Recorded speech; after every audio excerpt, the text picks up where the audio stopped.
SCERT एवं बिहार शिक्षा परियोजना तथा यूनिसेफ के द्वारा संचालित होने वाली फाइनेंशियल लिटरेसी यानी कि वित्तीय साक्षरता के मॉड्यूल मेकिंग में मैंने भाग लिया है। बिहार शिक्षा परियोजना के भूतल सभागार में। साथ ही मुनिया पुस्तक मेरी स्वरचित है, जिसमें मैंने खुद एक बालिका की कहानी लिखी है, जिसने कि काफ़ी संघर्ष के बाद अपनी पढ़ाई पूरी की और उच्च मुकाम को हासिल किया। चौथा है समय की बचत करना, क्योंकि ऑनलाइन पेमेंट का एक बहुत बड़ा ये है कि इससे हमारे समय की भी बचत होती है। जो पेमेंट हमें कहीं जाकर करना पड़ता है कैश पेमेंट में, वह डिजिटल पेमेंट यानी ऑनलाइन पेमेंट के द्वारा हम घर बैठे ऑनलाइन कर सकते हैं एवं समय बचा सकते हैं। पांचवा है हाँ, मतलब ये उद्देश्य है इसका कि हमारा इलेक्ट्रॉनिक्स क्षेत्र में हमारी आत्मनिर्भरता बढ़ती है। और छठा है बैंक के कार्ड, जैसे कि क्रेडिट कार्ड है, डेबिट कार्ड है, मोबाइल बैंकिंग है, UPI है, इंटरनेट बैंकिंग है, मोबाइल वैलेट है, पॉइंट ऑफ सेल है इत्यादि के बारे में हम खुद भी जानते हैं, दक्ष होते हैं, जागरूक बनते हैं और अन्य को भी बनाते हैं। जैसे हमारे प्रतिभागी भी जागरूक होंगे इससे और हमारे बच्चे भी जागरूक होंगे। यह सारे डिजिटल पेमेंट ऑनलाइन पेमेंट के माध्यम है। अतः हमें टेक्नोलॉजी के क्षेत्र में अपने आप को इस कार्यक्रम के द्वारा हम मजबूत बनाएंगे। स्वयं को और अपने बच्चों को डिजिटली स्मार्ट एवं स्ट्रांग बनाना। आवश्यकता, हम लोग अब आवश्यकता पढ़ाएंगे कि क्या क्या हमें आवश्यकता है। दूसरा, हमें ईमेल आईडी एवं पासवर्ड क्रिएशन की आवश्यकता है। हम ईमेल आईडी कैसे क्रिएट करेंगे और उसमें पासवर्ड कैसे बनाएंगे, ये डिजिटल पेमेंट का एक बहुत बड़ा स्टेप है। और साथ ही जो साधन सेवी होंगे वो इस विषय की पूर्व तैयारी कर लेंगे, क्योंकि वो स्वयं जब तक नहीं अपने से सब कुछ जानेंगे वो अन्य को नहीं बता पाएंगे। क्योंकि ये डिजिटल पेमेंट यानी ऑनलाइन पेमेंट एक बहुत ही कठिन भी कह सकते हैं। जब हम जान जाएंगे तो सरल हो जाएगा, लेकिन जब तक हम नहीं जानते हैं वो थोड़ा कठिन विषय है। साथ ही हमें मोबाइल फ़ोन और लैपटॉप की आवश्यकता है, जिसके माध्यम से हम बताएंगे। क्योंकि केवल हम मैनुअल बुक के द्वारा अगर चाहेंगे कि इस विषय को बता दें तो वो नहीं हो पाएगा। मोबाइल एवं लैपटॉप की आवश्यकता रहेगी। साथ ही हमें इसमें इंटरनेट की भी आवश्यकता रहेगी, बिना इंटरनेट के नहीं हो पाएगा। और अगर आप रख सकते हैं तो एक बैंकिंग कार्ड सब भी रख लीजिए अपने पास कि आप दिखा रहे हैं। और इंटरनेट बैंकिंग के बारे में आपको खुद भी जानना होगा, और इंटरनेट बैंकिंग किस तरह से आप दिखाएंगे उसकी भी व्यवस्था आपको रखनी पड़ेगी।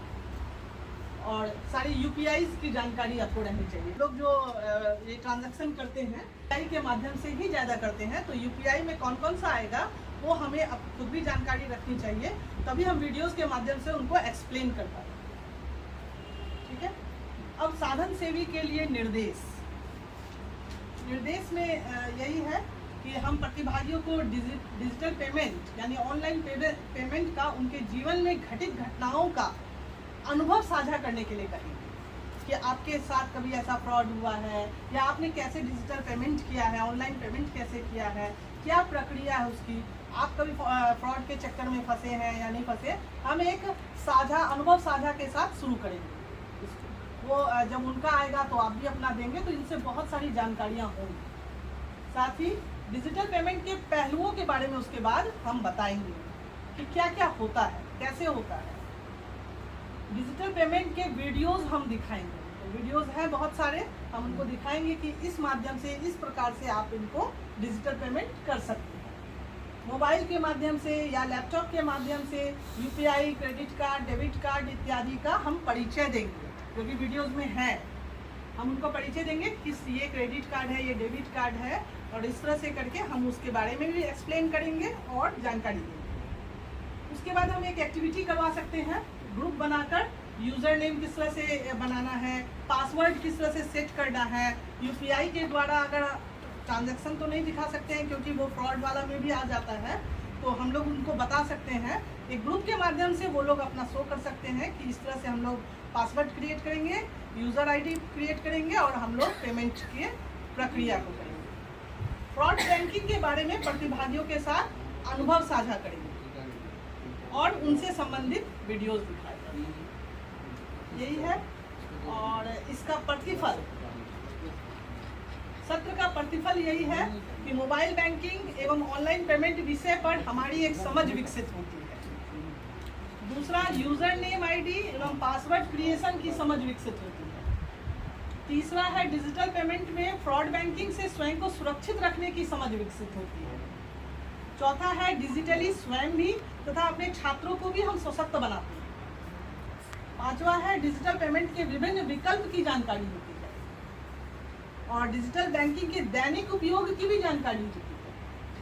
डिजिटल पेमेंट के द्वारा किस प्रकार से हम समय बचाते हैं उसकी जानकारी होती है और फ्रॉड बैंकिंग से हम अपने आप को किस प्रकार बचाएंगे उसकी समझ होती है। तो ये हमारा प्रतिफल था, कुल मिलाकर यही है। अगर इसमें आप लोग कुछ ऐड करना चाहते हैं तो कर सकते हैं। यह है लोक चिंतन मासिक पत्रिका जो कि दिल्ली से निकलती है। इस पत्रिका में मेरी स्वरचित रचना छपी है, जिसमें कि मैंने ड्रैगन फ्रूट जो कि किशनगंज ज़िले का वरदान है इसके बारे में लिखा है। धन्यवाद।